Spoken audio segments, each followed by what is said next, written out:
اللہ آگے کیا فرماتا ہے؟ والذین یصلون ما امر اللہ بہ ان یوصل، وہ لوگ جو ان رشتوں کو جوڑتے ہیں جن کو جوڑنے کا اللہ نے حکم دیا، ان کو جوڑتے ہیں۔ وَيَخْشَوْنَ رَبَّهُمْ، اور لوگوں سے نہیں اپنے پروردگار سے ڈرتے ہیں، اللہ سے ڈرتے ہیں۔ وَيَخَافُونَ سُوءَ الْحِسَابِ، اور قیامت کے دن برے حساب سے ڈرتے ہیں۔ تو پہلی چیز کیا ہے؟ اللہ نے جن کو جوڑنے کے لیے کہا ہے ان رشتوں کو جوڑتے ہیں، رشتوں کو جوڑتے ہیں۔ آج ہمارے رشتے آپس میں ایک دوسرے سے الگ الگ ہیں۔ ایک مومن کا رشتہ دوسرے مومن سے کیسا ہو یہ تو دور کی بات ہے، ایک مومن سگا بھائی کا رشتہ دوسرے مومن سگے بھائی سے پیدا ہوا ہے۔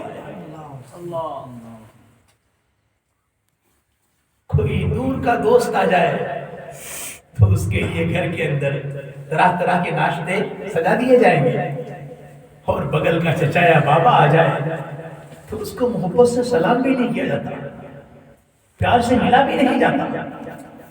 ان رشتوں کو جوڑنے کے لیے اللہ کے رسول نے فرمایا، ان کو مضبوط کرنے کے لیے اللہ کے رسول نے فرمایا یہ رشتے تو دور ہیں، ہمارا جو بھی ایمان والا ہے اس کے بارے میں قرآن کہتا ہے انما المؤمنون اخوہ فاصلحوا بین اخویکم واتقوا اللہ لعلکم ترحمون۔ اگر اللہ کی رحمت چاہتے ہو تو اپنے مومن بھائیوں کے درمیان صلح کرایا کرو، صلح کرایا کرو۔ اگر چاہتے ہو کہ تم پر خدا کی رحمتیں برسیں، اللہ کی رحمتوں کی برسات ہو، تمام مومنین بھائی بھائی ہیں، ان میں صلح کرایا کرو، ان کو ملایا کرو، ایک دوسرے سے تعلق ہموار کیا کرو۔ ان رشتوں کو توڑو مت، آپس میں نفرتیں مت پیدا کرو، آپس میں عداوت مت پیدا کرو، پھوٹ مت پیدا کرو، ورنہ انجام کیا ہوگا؟ یہ مسجد آپ دیکھ رہے ہیں، جتنی اہمیت اوپر کی اینٹ کی ہے اتنی اہمیت نیچے کی اینٹ کی ہے۔ یہ مت سمجھیے کہ جو اوپر ہے اس کا مقام زیادہ ہے اور جو نیچے ہے اس کا مقام کم ہے۔ اگر نیچے والے کو آپ کم کر دیں گے تو اوپر والے کی مضبوطی کمزور ہو جائے گی۔ آپ کے سماج میں، آپ کے خاندان میں اگر کوئی کروڑ پتی ہے، پیسے کے معاملے میں بہت بلند ہے، اور کوئی 100 روپے کمانے والا ہے، پیسے کے معاملے میں بہت کمزور ہے، تو اونچے والا اور نیچے والے میں آپ فرق مت کیجیے۔ آپ کی باڈی میں کچھ حصہ اوپر والا ہے اور کچھ حصہ نیچے والا ہے۔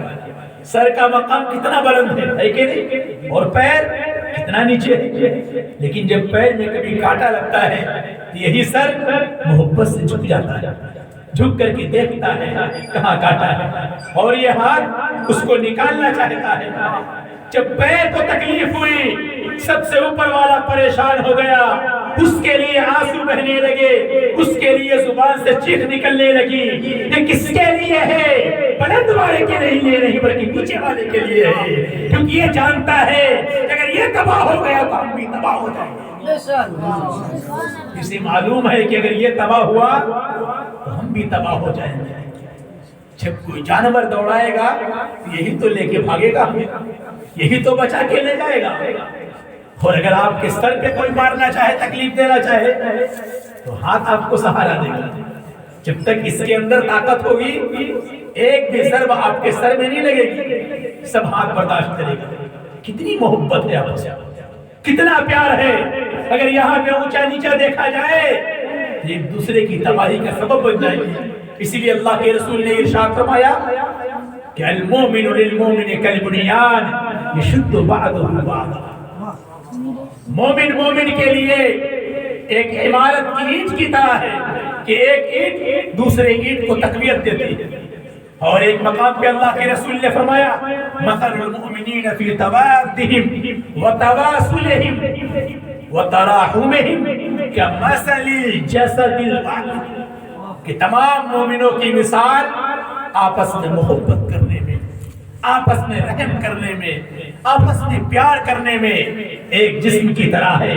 جسم کا ایک حصہ اگر تکلیف میں ہو دوسرا حصہ پریشان ہوتا ہے، پیر تکلیف میں ہو، سر پریشان ہے، سر تکلیف میں ہو تو پیر پریشان ہے، پیٹ میں تکلیف ہو تو آنکھوں سے آنسو بہ رہے ہیں۔ اتنا پیار ہے کہ ایک کی تکلیف دوسرے کو برداشت نہیں ہوتی۔ بے شک ایسے ہی ایک مومن دوسرے مومن کے لیے بے قرار ہوتا ہے۔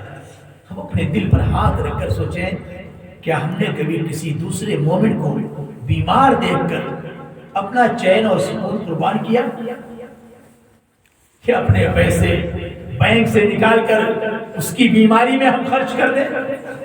ایک ہمارا پڑوسی جو پریشان حال ہے، کھانے کے لیے جس کے پاس روٹیاں نہیں، کیا ہم نے کبھی اپنے گھر سے کھانا لے جا کر کے اس کے سامنے پیش کیا؟ کھلو تم اسے کھا لو، اس سے اپنا پیٹ بھر لو۔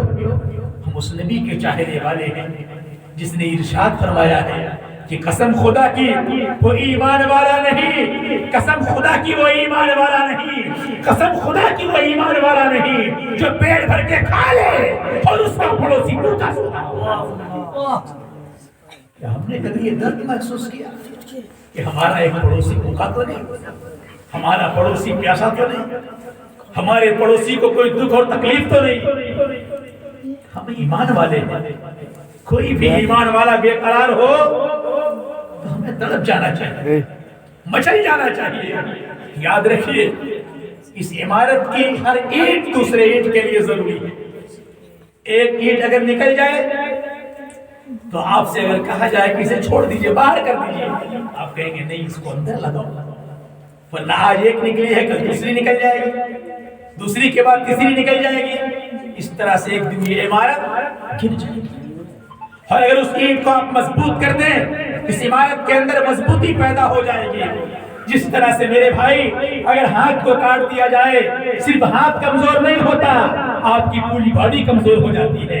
پیر کو کاٹ دیا جائے تو خالی پیر الگ نہیں ہوگا، آپ کا پورا جسم کمزور پڑ جائے گا۔ اسی طریقے سے اگر اپنی بستی کے ایک بھائی کو دور کر دیا جائے، اس کو پریشان کر دیا جائے، اس کو الگ کر دیا جائے، یاد رکھیے پوری بستی کے اندر تباہی اور پوری بستی کے اندر تکلیف آ جاتی ہے۔ آج ہم سمجھ نہیں پاتے اس چیز کو، کبھی نہ کبھی اس کا احساس ضرور ہوگا۔ اسی لیے آپ دیکھیے اگر آپ کی 5 انگلیاں ہیں، میں کہوں کہ ایک کاٹ دی جائے کیا ہوگا، 4 تو رہے گی۔ آپ کہیں گے نہیں مولانا صاحب میرا ہاتھ ناقص ہو جائے گا، ہاتھ کے اندر کمی آ جائے گی، اس کو کاٹنے نہیں اس کو جوڑنے کی کوشش کرو، کسی طرح سے اس کو لائق بناؤ کہ چلتا رہے۔ تو مومن کی، ایمان والے کی، عقل مند کی، اللہ کی بارگاہ میں محبوب انسان کی پہچان یہ ہے کہ جن کو جوڑنے کا اللہ نے حکم دیا ہے وہ اسے جوڑ دے۔ والذین یصلون ما امر اللہ بہ ان یوصل ویخشون ربهم، اور اپنے پروردگار سے ڈرتے ہیں، لوگوں سے نہیں، اپنے رب سے ڈرتے ہیں۔ آج اگر 2 بھائیوں میں دشمنی ہو، جھگڑا ہو آپس میں، تو شیطان بہکاتا ہے، ملنے نہیں دیتا آپس میں، لوگوں کی شکل میں آئے گا، انسان کہے گا لوگ کیا کہیں گے، آپ دب گئے، آپ نے جا کر کے ملاقات کر لی، آپ نے مصافحہ کر لیا، لوگ کیا کہیں گے، سب کے سامنے آپ کا سر جھک جائے گا۔ اے میرے بھائی ایسے لوگوں کو بتا دو کہ میرے آقا نے فرمایا ہے کہ مسلمان وہ ہے جو اپنے مسلمان بھائی سے 3 دن سے زیادہ رشتہ توڑ کے نہ رکھے، بلکہ اس سے ملاقات کرے، اس سے مصافحہ کرے، اس سے دل ملا کر کے اس کو محبت کے ساتھ اللہ کا پیغام سنائے، خود بھی اللہ کے قریب ہو، اس کو بھی اللہ کے قریب لے کر جائے۔